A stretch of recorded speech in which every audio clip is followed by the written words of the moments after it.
Namaskar. In this episode of Dil Se, we'll talk about the current global situation in the context of the Israeli-US-Iran war that has actually disturbed the entire global order, destroyed the global order in a sense. We know that as far as Iran is concerned,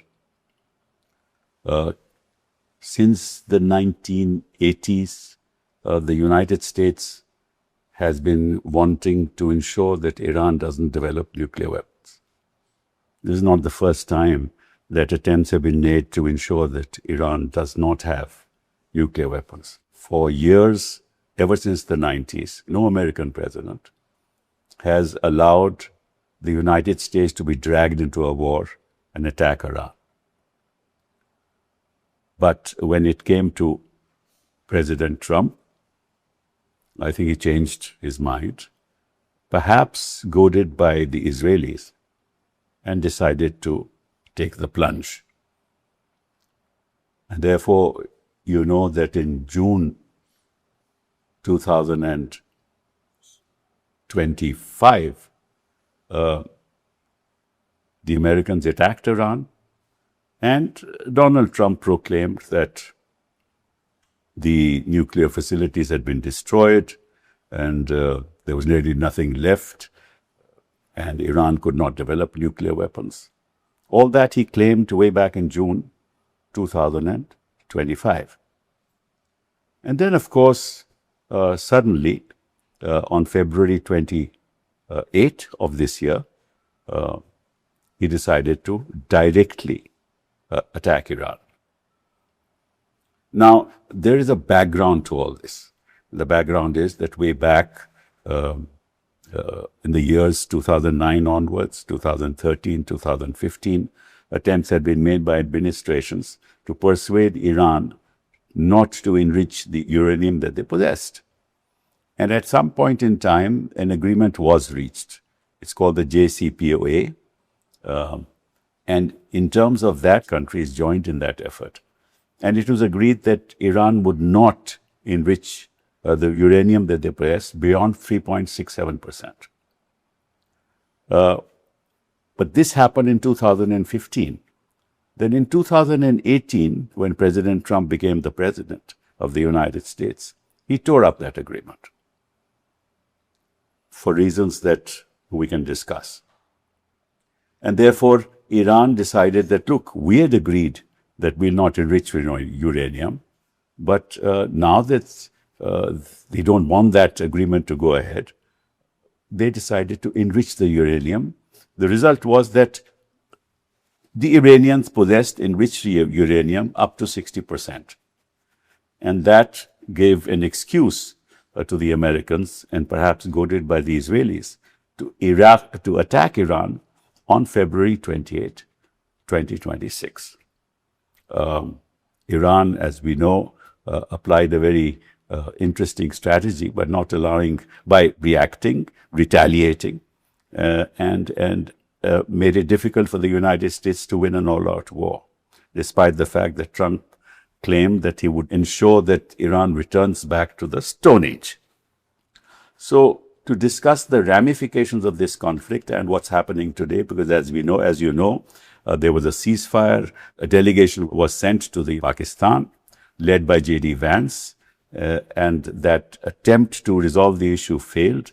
And now we are hearing that there's another delegation that's going to go because the ceasefire is going to expire. So we'll discuss many of these issues, but we have a fascinating guest who's going to discuss this with me. He happens to be Kamal Sibal. Thank you very much for being here. You was Foreign Secretary July 2002 to 2003 when Parliament was attacked, I believe. And you've served for 41 years, holding key positions, Ambassador to Turkey, Deputy Chief of Mission to the United States, to Washington, Ambassador to Egypt, Ambassador to France, finally after retirement, Ambassador to Russia. And after that, you've been from 2008 to 2010, member of the National Security Advisory Board, a member of the National Foundation, U.S.-India Strategic Partnership Forum as an advisor. You received an award from the President of France in 2004 as the Grand Officer of the National Order of Merit, one of France's highest distinctions, in recognition of your contributions while serving as Indian ambassador. In 2017, you received Padma Shri Award. And in 2017, you were decorated by the Russians, with the Russian foreign minister, with an award for contributions to international cooperation. You're a prolific writer, a commentator, written 700 op-eds. And your recent comments on this conflict, we'll talk about this a little later. But thank you very much. I want to ask you a fundamental question here, and we'll start that with the fact that it is a fact that the Israelis have a nuclear weapon. Israelis have nuclear warheads to the extent of 50 to 80. At the moment, it could be increased to 100. And they were held by France way back in the Negev desert. And at that point in time, as you know, that the Israelis have not signed the NPT. So at that time, it was Ben Gurion who was in power in Israel. And I remember that JFK wrote to Ben Gurion saying that we believe that you are developing nuclear weapons and very worried about it. And he sent a delegation to Negev. And inspections were done, but the Israelis called it a research facility. So if the Israelis have a nuclear weapon, and they say they have it because of security reasons, why can't Iran have a nuclear weapon? Logically, yes. Well, first of all, thank you for inviting me. And it's a very pertinent discussion because the world is facing a crisis because of this conflict. The ramifications of these are very wide-ranging. And if this conflict goes on, the entire world economy can be upended. Not to mention, actually, the possibility of it developing into some kind of a third world war even. Anyway, with regard to Israel's nuclear weapon, it is an open secret that they possess it, although they have never accepted that they have nuclear weapons. Iran has signed the NPT. Yes. And they have, therefore, under the NPT, observed all the obligations that the NPT imposes.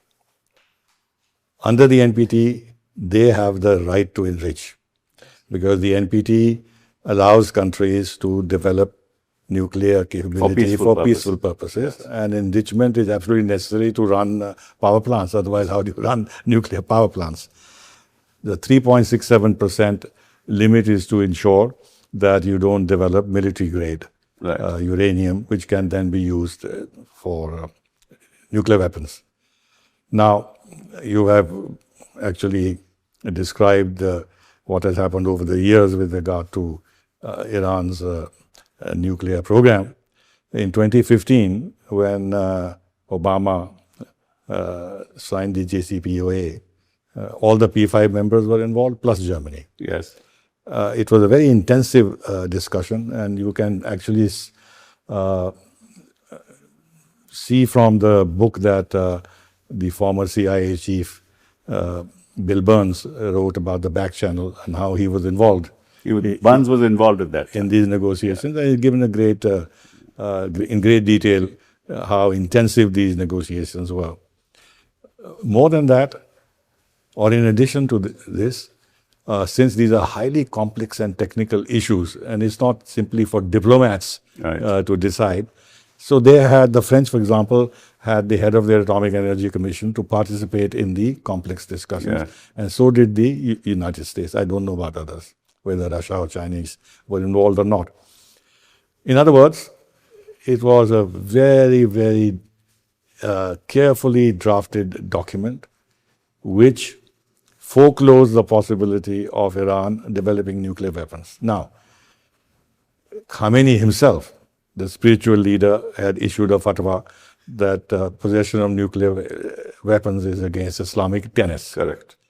Now, as part of the JCPOA, the IAEA got extremely intrusive monitoring rights. I believe 234 times it was monitored. Exactly.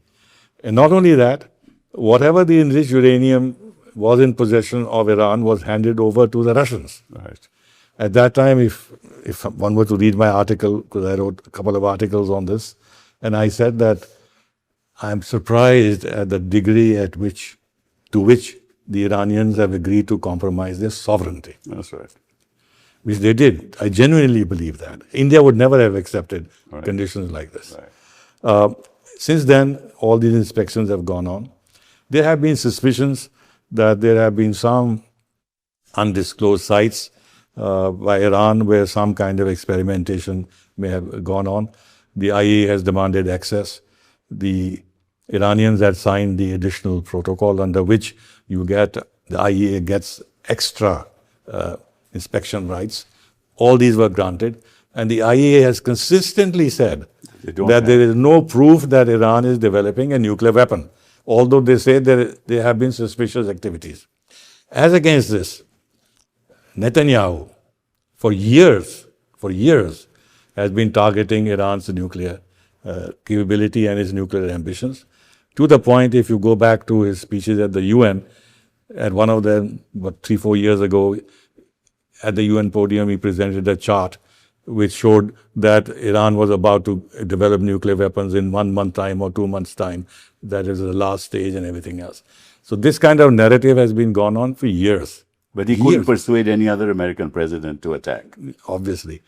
Now, the point is this kind of narrative that Iran is on the verge of developing nuclear weapons has been going on for years. That's correct. But they have never actually given any proof that Iran has developed nuclear weapons. Now, you mentioned quite rightly that after the JCPOA was repudiated by Trump, Iran and all the sanctions were reimposed. Iran began to enrich uranium to higher levels. Now, 20% is important because for all your medical purposes, you need, for medical devices and all, you need enriched uranium up to 20%. Right.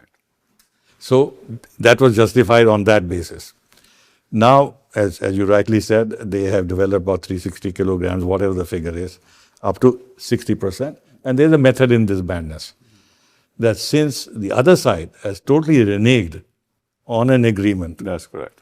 Number one. Number two, they have reimposed sanctions, and the Europeans played a very negative role in this, because in the UN Security Council resolution which approved the JCPOA, there was a clause which said that if Iran violates this agreement, then the sanctions on which they got relief will be reimposed.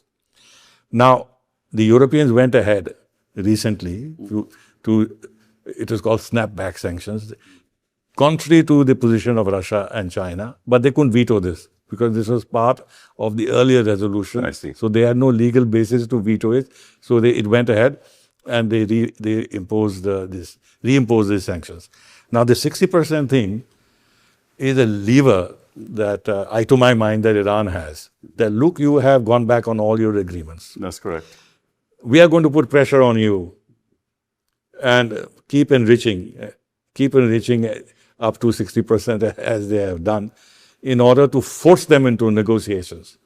Now, I'm saying this seriously because if you look at what happened during the mediation by Oman and what the Omani foreign minister publicly said in an interview to an American TV channel and later in The Economist, which is quite surprising. They will never ever develop a they asked him to write the article, right. The Omani foreign minister, to give his side of the story, in which, astonishingly, the Iranians agreed that the 60% enriched uranium can be drawn down to 3.67% and done it in a manner that it cannot be enriched again to any level. Correct. In other words, and even more surprisingly, that agreed to a regional facility to enrich uranium so that Iran doesn't have to enrich uranium itself. That regional facility will then provide uranium for the nuclear programs of the Gulf states. Right. Saudi Arabia has one, UAE has one, whatever. And Iran would have had access to this uranium. Now, these are remarkable concessions. Right. Remarkable concessions. Right. And if you relate this to what you just said, that Trump said that he had now obliterated Iran's nuclear capability, then why this attack? Why 28th of February? Why are they attacking Iran again? But I believe in Oman also said in those negotiations that the Israelis had said that they will never ever develop nuclear weapons. This is what I'm told. Yes. No, that of course, yes, you're right. Because this is a commitment that Khamenei had made. Right. I personally feel that Khamenei was dithering on this issue. He was in a double mind. At the end of the day, he was a responsible man. He wanted Iran for his pride and for his dignity and his national self-esteem to assert his right under the NPT, but at the same time, not develop a nuclear weapon. I've talked to Iranian diplomats, and not that what they told me I had to take as gospel truth. Well, you've been to Iran, right? I've been to Iran, but I have also met Aragchi and others. Okay. And they in fact told me, actually, we don't need nuclear weapons for our security, because if we develop nuclear weapons, then the neighboring countries will develop nuclear weapons too. Right. And how would that add to our security? To my mind, this war has been pushed by, you were a little hesitant and a little discreet about the Israeli role, but I think Netanyahu and Israel is squarely behind this. This has been his life's ambition, because maybe from a certain point of view, given the memory of the Holocaust and everything else. But nobody talks about their nuclear weapons in this entire dialogue. Nobody talks about their nuclear weapons. Exactly, because they're shielded by the Americans and the Europeans. They don't want to make this an issue. Right. So they're not under any pressure. There is absolutely no IAEA inspection of the Dimona nuclear reactor and their facilities. They've been shielded by the Americans. But from the Israeli point of view, for a moment, let's accept that they have this argument, although one can dispute it, that we are targeted by the proxies of Iran. There's Hamas and there is Hezbollah. But what about the fact what they do to the Palestinians? I was going to come to that. Yes. That therefore, and these fellows have the capacity, especially Hezbollah. They've got thousands of missiles and they can wreak havoc on Israel. And Iran is behind this. It has other proxies. It used to have other proxies in Syria. And therefore, there's a mortal threat, existential threat for Israel. And if Iran acquires nuclear weapons, that Israel loses the capability of attacking Iran. Right. And so does the United States, for that matter. Yeah. And therefore, for Israel, it's a no-no. Iran cannot have nuclear weapons, because Israel wants to keep the option open, and United States, to attack Iran if necessary. Now, but the existential threat is to Iran. Now, my argument, Kapil, is this, that let us for a moment agree that Iran has proxies and it is doing whatever it is doing to create turmoil in Israel, and a small country living constantly under threat of terror or whatever. Okay, let's accept that. But if Israel, during this period, had actually dealt with the Palestinians in a humane manner, this would not have happened. Moved towards a two-state solution, genuinely accepted their rights, then Iran would have been squarely at fault. I agree. That Israelis are behaving like decent people. They are giving the Palestinians all the rights they want. They are working steadily towards a two-state solution. But on the contrary, what have they done? Recently, 32 new settlements. 32 new settlements. Not only that, in the Oslo Accords, the agreement was that West Jerusalem would be the capital of a newly created Palestinian state. But they surrounded West Jerusalem with settlements. Yes. So physically it was not possible for it to be. And what had the Americans did, they shifted their embassy from Tel Aviv to Jerusalem. And then the settlements in the West Bank. And then, of course, the manner in which they have treated the Gazans, 70,000 people killed. 72,000 people killed, now, yes. Therefore, in that sense, like you are a lawyer, you know that if you want justice, you have to come with clean hands. Now, if Israel wants to have justice, it has to have clean hands. It doesn't have clean hands. Right. Whether Iran doesn't have clean hands is a separate issue. Well, let's see a situation in which Iran doesn't have nuclear weapons. Then the expansionism of Israel, they're an expansionist country, right? They want to take hold of southern Lebanon. They want to expand up to Oman, right? So I think that they will then dominate this area, and which is what exactly they want. Is that, do you think that can be a... Of course. the It's so intent? obvious. The Abraham Accords are founded on this thought that Israel becomes a part of the region and backed by the United States. It will then dominate the region. And control the oil, eventually. Well, Especially in the that's a context little of their more- relations with the That's a little Saudis. more complicated. But in terms of what you talked about, Israeli expansionism, which is real, because the leaders in power today are messianic. They derive their logic and their claim from the Bible, from the river to the sea, which means from the Nile River to the Jordan River. That is what biblical land. It was promised to them That's by what he Moses. keeps on saying in his speeches. Moses, yeah. So, and they're not shy about saying that. And they treat some of their leaders, Smotrach and others, their finance minister, another minister, they are very, I mean, they openly say that the Palestinians are animals, they're not human beings, etc., etc. So, we are at the cusp of a situation today that is very, very, very, very dangerous. But tell me this, this impacts, in fact, it's changed the global order according to me, because the Europeans are not on board with the United States of America at this point in time. The Europeans are also very unhappy with Israel.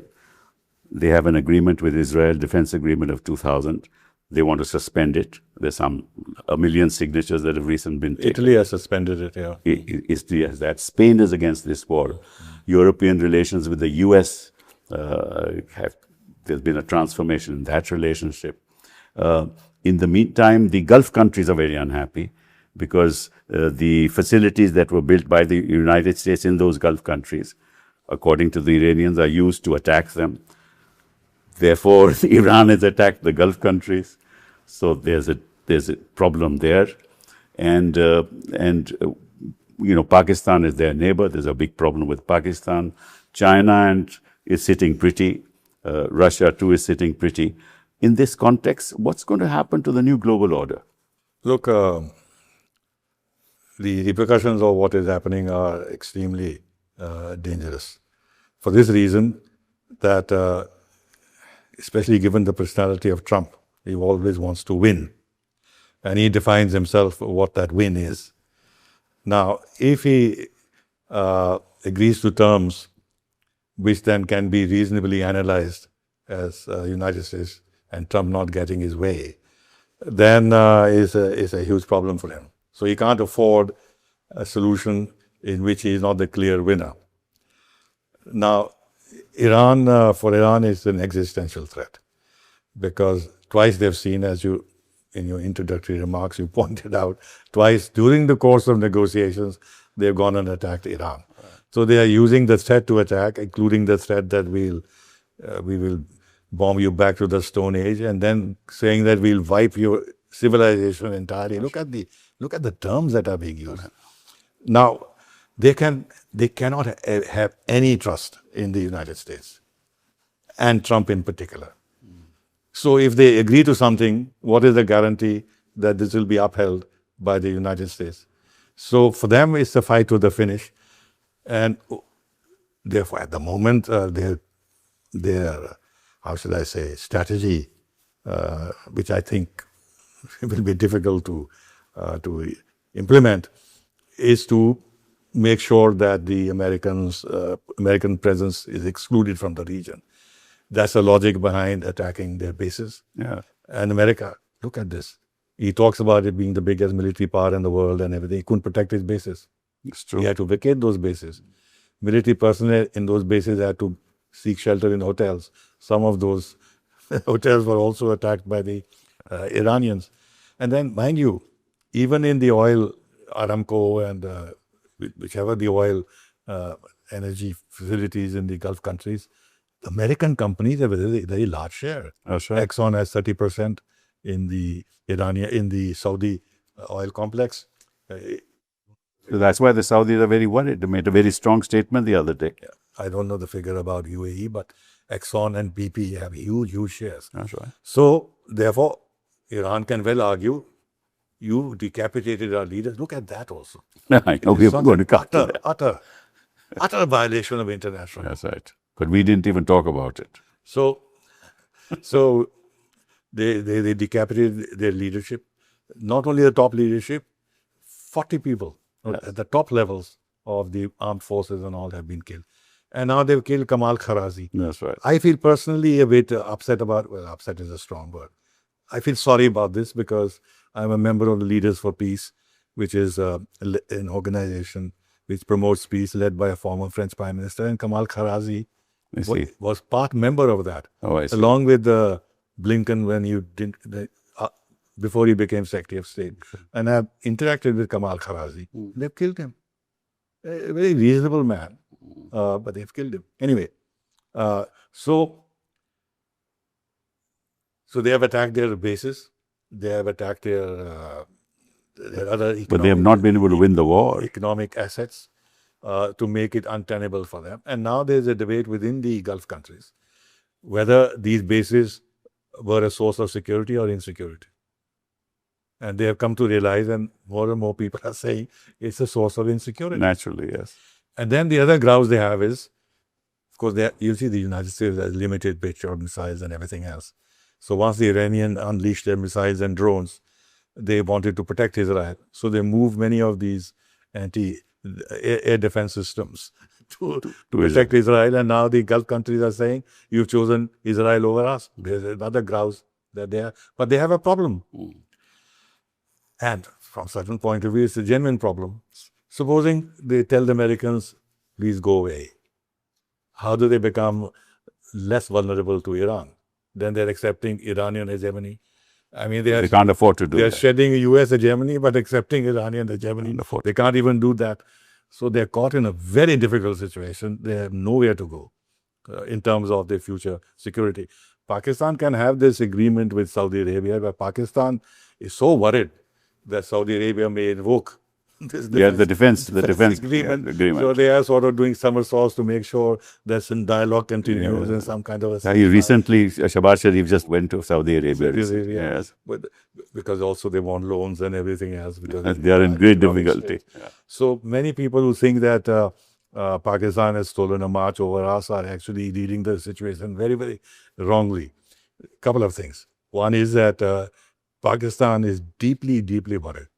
As I said, that if this continues and if tomorrow Iran starts actively attacking the Saudi energy facilities and Saudi strikes back, because they have capability of striking back. They have said so. They're not doing it for the time being. UAE has done it, but then they'll invoke the defense agreement. And what does Pakistan do? 30% Shia population, neighbor country of Iran, they have exchanged missile attacks between each other. A great problem so for Pakistan. They have to be active for their own salvation, if you like. And number two, the Iranians... But they've certainly earned the goodwill of the Iranians by being active. That is certain. I'll come to that. For the Iranians, they are so mortified that they may be killed. They have to feel very secure if they travel, right? And the safest place they can go is next door. So they've gone to Pakistan. They can't go to the Gulf countries. They can't go to Europe. They can't go to Vienna. They can't go to Switzerland. So Pakistan is the obvious country. That's right. And of course, as you know, in the Muslims, it's the culture. Embrace each other, brother. But this is all show of diplomacy. Frankly, I don't think there is that much love lost between Iran and Pakistan. Though, of course, they're neighboring countries, and reality demands that they have a workable... But what about Europe and the US? This, of course, is... What about... what's going to happen there? See, a couple of things. First, that the European leaders were very active in interfering in the election against Trump. People like Starmer and others actually were active on the ground in mobilizing public opinion against a Trump win. So Trump hasn't forgotten that. Number one. Number two, Trump has this belief that the US has provided security to Europe over the years, paid most of the cost. The Europeans have basked under this American umbrella, spent money on building their economy, established a strong economy, and started actually exporting to USA and having a large surplus. So Therefore, must spend 5% of their GDP on defense. that is in order to make sure that they concentrate more on spending money and buying American arms rather than on their economy. That's right. Right? And also, of course, the Europeans have done a terrible mistake in cutting themselves off from Russian oil and this is part of the American game. The sanctions were imposed by Biden, so they went whole hog for that, joined entirely the strategy of the Biden administration. And then you saw Biden openly said that he's going to blow off the Nord Stream pipeline, which was done, and now they have to buy American gas. If you remember, Trump in his first term, he went to Poland, and he said, why do you have to buy Russian gas? I can supply you LNG and I can build terminals for you, etc. They've always had this mind. This is part of his baby drill. that he wants to, he knows that America doesn't have much reserves. He wants to get hold of reserves. That's why he's got Venezuela. Yeah. So, but whatever reserves, whatever they can produce now, shale and everything else, firstly, it's costly. Second, there are no reserves of the kind that others have. So he wants to sell as much as possible. So his buddies are making a lot of money. This is another angle. If the oil prices go up, he makes money. He makes a lot of money. They can't supply, so he'll have to supply. He supports a lot of money. But he recently made a statement that, once we get rid of these Iranians, we take the oil fields. He said that. He's made that like in the case of Venezuela. That's right. No, but look at the cheek of the man. He says, look, Strait of Hormuz, we can jointly manage it. And we'll charge rent. We'll charge rent. We'll have tolls and we can make a lot of money. I wonder how Iranians can deal with a man like that. If the Americans are really interested in these peace talks, I don't know what's going to happen in the second round, but at least, and that was what Pakistan said, the understanding was that the Israelis are not going to attack Lebanon. But they are continuing to attack. Yeah, and the Americans can't sort of pull them back. Firstly, Trump personally is hugely indebted to the Jewish financiers. If you remember when he went to Tel Aviv, there was this lady, I've forgotten her name, an American Jewess, and who's contributed $500 million to his campaign. And he recognized her in the audience. And he said, maybe I shouldn't ask you this question, but you consider yourself an American or an Israeli? And everybody laughed and stuff like that. So he's beholden to that lobby. So his margin for maneuver is limited. But how long will it last? Because the gas prices in the US have reached $6. But I was coming to that. On one hand, the oil companies gain a lot. On the other hand, the pump prices are very sensitive in terms food prices have gone up. Also, the secondary, tertiary effect of all that. And this is sensitive in terms of politics. Yes. And with the midterm elections, November, the election. He has to keep the oil prices. That's why they gave a waiver that you can buy Iranian oil, you can buy Russian oil. Now he's saying no more waivers and stuff like that. And this blockade that he has done. Totally confused. There's no strategy. But Kamal, this blockade he has done is going to be worse for him. Because much worse. It'll be counterproductive. But he has said that he's going to lift the blockade for China. He said that there will be no more blockade. That's when he goes to China. He said, I'm lifting the blockade for China. So the Chinese can come and go. But the blockade is lifted for all transport of non-Iranian oil. Yes. But Iranian oil will not be allowed. That's correct. So he blows hot and cold. He's totally confused. No. And the thing is, I don't think he has a coherent strategy. He doesn't have a coherent strategy. Now, you talked about the second round of negotiations and this and that. First of all, it's my view that fielding J.D. Vance was a big mistake. After all, beyond that is the president himself. That's correct. Now, you send a top man like that. But they also, Ghalibaf is also the number 2 in Iran. The speaker. Yeah. Now, then you have to prepare the ground at the negotiators level so that when the top man comes, you already have the broad features of an agreement in place and only 1 or 2 sensitive issues on which you know in advance that there is scope for compromise. because you're not going to get into this situation if it's not going to work. And for Vance, with his presidential ambitions, to enter this fray and come away without success damages his prospects and his reputation. Now, if Vance has not succeeded, and this is another angle, and they send somebody else, and he succeeds, it's hugely embarrassing for Vance. True. And for his political career. No, he's going to go again. That's what they're saying. He will say that, no, he won't go. He will say, look, I mean, the other chap is smarter than him. He was able to persuade the Iranians. And Vance, despite the goodwill he had because he was against the war, didn't succeed. And now, of course, there's another controversy about the Pope in which Vance has put his foot in. And I think that's going to damage him. But on the second round, look, at the conversations, at the mediation that Oman did, Iran had, to my mind, conceded everything that was need to be conceded. Now, I can't see anything more being conceded. No, they're saying that, look, they say 20 years ban, and Iran says 5 years on the nuclear front. On the enrichment front, that 5-year ban, they say no, 20-year ban. That's what. Yeah, but that's the sticking point, according to the American press. This is what the papers say. Yes. But one day, Omani negotiator, the foreign minister, publicly says that Iran had agreed to hand over its entire enriched uranium stockpile, dilute it to 3.67%, and make it unusable in terms of any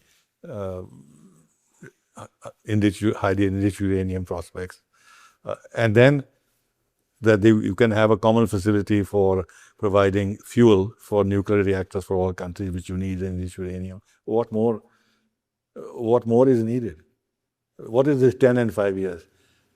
There is a view, I don't know if this is correct or not, that Trump wants to be able to say that, for me, the nuclear issue was most important. Therefore, that's what he's saying. He wants the nuclear issue to be in the forefront. Even if there is an agreement on the nuclear issue, on all issues, he wants to highlight the nuclear issue to claim that, look, I said that I'm going to prevent them from acquiring nuclear weapons, and I said, I've succeeded. So he's making the nuclear issue central to this entire strategy, when actually, if you look at what has happened earlier, the nuclear issue is not the real issue.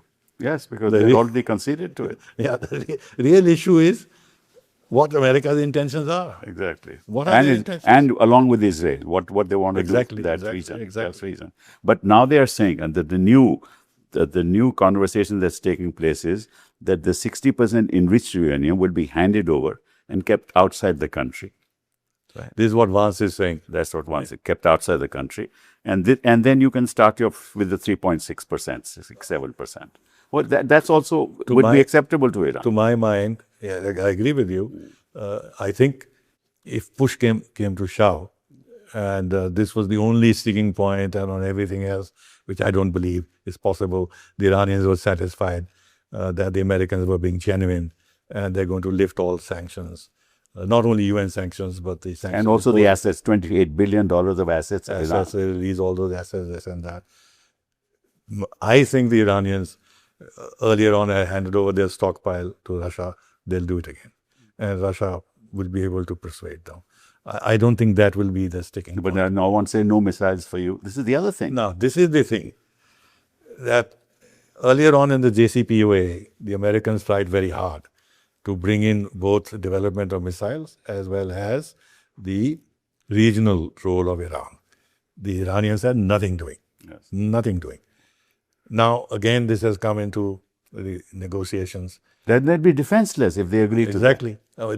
They've said that we can't have an air force. Yes. So the only defense we have is missiles. So you want to render us defenseless. Iran will never accept that. Yes. And as for regional role, if I was Iranian, I would say, well, first look at Israel's regional role, and let's look at you as your regional role. You curb your regional roles, and I can curb mine. So, I mean, what's the argument that you have free hand to The argument have is a I have regional the role? power, I have the military power, I can decide what I like. The laws will be laid by me. Exactly. The terms of settlement will be decided by me. Exactly. That's what it is. Yeah, but Iran is is too proud a country. Remember, Iran has never been colonized. That's true. So their mentality is a bit different. That's true. But tell me, in this Strait of Hormuz issue, because this is also a very, it's a legal issue as well as an emotive issue.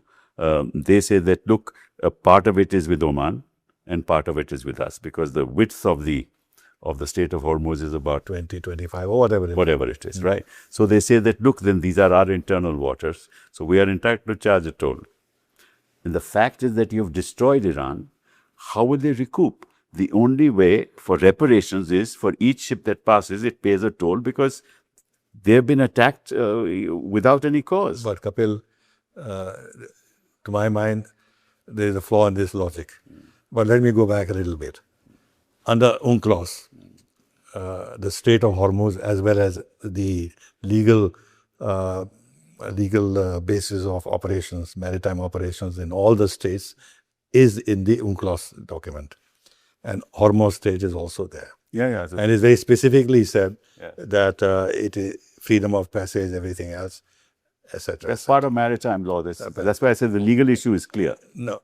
Other thing is that it has no relevance to Suez Canal or Panama Canal or anything else, because those are, on each side of those canals, there is sovereign territory. That's right. In this case, Iran is only one coastal state. Now, you mentioned Oman, and that is a flaw in the Iranian argument. I'll tell you why they're doing this. There is UAE and there is Qatar. They're also coastal states. So you can't disregard their rights over this. Now, what the Iranians are saying, that the deep water channels through which these ships pass are either in the Iranian territorial waters or in the Omani territorial waters. And therefore, they have a right. But this is contrary to the UNCLOS. But the interesting thing in this is that when Iran signed the UNCLOS, it did not ratify it. So Americans have also not ratified it. They've also not ratified it. Now, and they also added a very specific reservation, because under UNCLOS, there is a right of free passage of military ships. And Iran said no. And from their point of view, absolutely rightly. Then you are giving an opening to American warships to ply up and down the Strait of Hormuz, as they've been doing in the past. So they had actually put in a very strong reservation. So there are legal arguments on the part of Iran. But the broader picture is that they cannot say that international waterways, as described in the UNCLOS document, even if Iran has not signed it, ratified it, means that they can exercise. So as far as the toll is concerned, Kapil, why should we pay the price for American folly? No, I'm not. I'm only saying. I'm just saying that the Iranian position. They are in their negotiating position. One of the grounds, one of the 10 points of Iran is that, look, we must get reparations. That's from the Americans. But how do the Americans will not agree to it? You know that. Then why should India or China or Japan or South Korea pay reparations for what Americans and the Israelis have done? You're right. But the question is, in this very unjust war, somebody must but when it's being unjust to us, let's say, it is true. In fact, I think if you ask me, Americans have been very unjust to us, because the impact of the war on this part of the world is much greater. Absolutely. Right? Absolutely. Look at the economic impact. Look at the LPG. Right? I agree. Look at the lines. You're not going to get oil for a long period of time, because the ships that was launched earlier, before the war, they are now reaching their destinations. In between, the ships have not launched. See, the other thing therefore, they'll reach in 3-4 months. Then what's going to happen? There are a couple of issues there. One is that since the ships are blocked, which means that no more ships can come in to load oil. If they can't load oil, then you can't keep producing oil, because there's no storage. Exactly. Now, and the cost of insurance, the cost of that is an additional point. That's the additional point. But the point is that in order to restart production, you have to get rid of the stocked oil also. Correct. That cannot be rid of unless the ships move. So there's going to be a shortage of oil. Yes. Number two, countries have depleted their strategic stocks by 40%, 60%, or whatever the figure is. Now, their first thing would be to replenish their stocks, which means that the demand for oil will go up. and there'll be a mismatch, and the price of oil will course. continue to be high. But coming back to this toll business, even China is not supporting this. India is not supporting this. Nobody will support it. But why should they? Of course, nobody will support it. But the fact of the matter is that this is an unjust war. Yeah. And somebody has to pay the cost for it. I agree. Yeah, I agree. But from the Iranian standpoint, there is no other way. Well, one way is this, that, of course, it's murder for us. If the price of oil remains at $100 and Iran is allowed to sell its oil, then they'll make a lot of money. That's true. They also made a lot of money in between. Because the price had gone up and they were exporting. Yeah. So they made the money. Otherwise, they wouldn't have been. The Russians are also making a lot of money. Right. So can Iran. And some other way can be found. I don't know. The World Bank, IMF loans, ADB, whatever. Some way can be found to help Iran. I can tell you that unless the two-nation theory is accepted by the Israelis, this will never be resolved. Because the Iranians will never give up. Well, I told the Iranians once quite seriously, and people who are today negotiating, I talked to them at that time. And I said, look, you're making it very difficult for countries like India and others to support you to the hilt because of the position you are taking on Israel. You are the only one who's saying that Israel doesn't have the right to exist. Of course, have collaborated. The Arab countries, the Palestinians, the Arabs are not saying that. Why do you take this position? And I said, look, how old is Israel? Created in 1940. Because the Palestinians supported them at one point. True. But I said, Israel was created in 48. You are 2,000-3,000 year old civilization. Your existence doesn't depend on the existence of Israel. Therefore, if you were to modify your position, you can be opposed to what Israel is doing. But this constant refrain that... What was his response? I tell you privately. Okay. But I think the global... One response was this, what you've just said. Okay. That when the revolution was in the infant stages and the communists were actually battling for taking control of Israel, and the revolution of Khamenei was in danger, the PLO sent its people on the ground to provide security. That was one reason he gave me, but there were one or two others too. But anyway, in this whole conflict, I think China is sitting pretty. Yes. And has enhanced its global image, according to me. It is a gainer for several reasons. First, that America is weakening itself. America is losing ground in the Middle East. As you know, Saudi Arabia and China have a massive relationship. That's true. Iran and China have a massive... I went to Saudi, I went to Riyadh recently. The kind of investment the Chinese have made is unbelievable. Iran and China have a 25-year-old agreement. UAE and others have been turning towards China because China is a huge importer of oil. Yes. And therefore, they have a vested interest in keeping these markets open, especially with the renewable energy and everything else. They know that time is limited. Yes. And these big consuming countries are assets which they have to cultivate, including India. So number two, China, US loses ground in the Middle East. Number three, China, by comparison, looks far more reliable, statesman-like, mature. Yeah. Even when they threatened Taiwan, they never go to this extent in doing some of the things the Iranians are, the US is doing. So, since they have now a lot of clout in the United Nations and in the global South, therefore they will gain diplomatic ground in the non-West part of the world. And then they have launched all these initiatives: global governance, global development, global civilization initiative, global this, global that, which is resonating. Contrary to the discourse of the Americans. And if you look at Trump, the kind of thing he says. No, he's withdrawing from international organizations. Exactly. So you're right, China is a big gainer. What about Russia? Russia, but let me come back to this. But China has also lost. China had invested, I forget the figure, it's $20 or $40 billion in Venezuela. Yes. Which they have lost. That's true. And now with the American domination of the Western Hemisphere, the Monroe Doctrine and Monroe Doctrine. Look at Panama Canal. They've taken the thing away from China.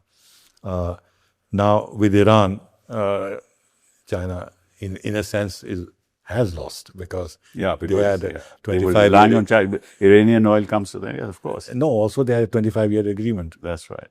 And if you see the statements of Chinese, they are very cautious. They're not giving full support to Iran. No. And on the issue of the Strait of Hormuz, they say there should be no impediment in terms of free naturally, because they want the oil. Yeah. So China has largely gained, but not entirely. But Russia has lost in Venezuela. Russia has been hit in Iran. These were two countries which are very friendly to Russia and in the Russian orbit. There was the international North-South corridor, in which we were also interested in everything else. Russia was building nuclear power plants. They're building one. They agreed to build another one, etc. So they have lost. Russia has lost in Syria also because the Assad regime is no longer there. So Russia, in fact, Russia was asked, Putin was asked directly this question. There's a feeling you've not helped Iran. And he said, what do you mean by help? Do you mean that I should get into a war with the United States? We are involved in Ukraine. We have helped Iran. We fully support their peaceful nuclear power program, and we'll continue to support that. And there's other ways we've helped them. So he gave a very balanced view that if you want me to help Iran confront the United States and myself get... He said no. Yes. In fact, he was asked the question, have you supplied any arms or this thing? And he said no. So they may have supplied intelligence information, whatever else, whatever. They must have given some help. No, but a few months ago, I have seen myself to Putin's interview. This is we mentioned this attack in June 2025. That time Putin was asked. He says, I was willing to offer them help, but the Iranians refused my offer. Okay. Because the Iranians want to be self-sufficient. But to answer your question, I think, yes, Russia too has lost, though indirectly with the oil prices up. The situation has been eased. I think the Americans have lost, lost respect to the rest of the world with the nature of their diplomacy. The Europeans have lost. The Gulf countries have lost. Iran, of course, has lost. China too has gained in prestige but lost economically. Russia has lost. And India has lost the most. So next time I meet you, we'll talk about India. But on India, I've been making the point, and I don't mind making this point again, that not that the Americans or the Israelis had India in mind, but the consequences of this for us are the most severe. That's right. China doesn't have 10 million people. Exactly. And China doesn't need remittances, which we are getting $40 billion. $36 billion. We'll be getting from this 6%, region. China, we have not so many, 90 million people in those countries. No, we have 3.67 million people in the UAE alone. Yes. India. Yes. So we've been hit hard because we are so highly energy dependent. 9 million, not 90. 85, 88% of energy. So, but this is the misfortune. What to do? This is our misfortune. We'll talk about that next time. Thanks. Thank you very much. Okay.